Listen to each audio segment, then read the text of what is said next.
ସାଙ୍ଗମାନେ ଆପଣମାନେ ଦେଖିଥିବେ ଗାଁ ଗାଁ ମାନେ ପାଟୁଆ ବୁଲନ୍ତି।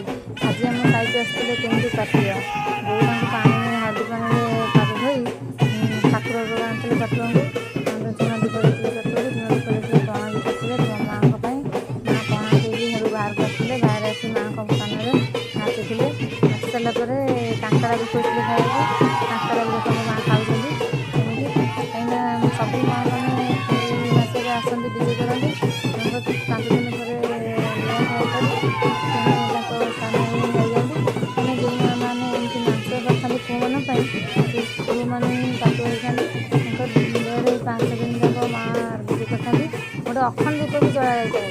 କାହିଁକି ନା ଏଇଟା ହେଉଛି ନିୟମ। ଅଖଣ୍ଡ ଦୀପ ସେ ଘରେ ଯୋଉଠି ପାଟୁଆ ରୁହନ୍ତି ଦୀପଟା ରାତି ଦିନ ଜଳୁଥିବ। ସେ ଦୀପ ମା ବାପା ଜଗିଥିବେ ଥୋଇବେ ନାହିଁ। ଦୀପରେ ସବୁବେଳେ ଘିଅ ଦୀପ ଦେଉଥିବେ। ଝୁଣା ଦୀପ ସେ ଘରେ ସବୁବେଳେ ଝୁଣା ବାସ୍ନା ହେଉଥିବ। ଆଉ ସେଠି କେହି ଛୁଆଁ ଛୁତି କରିବେନି।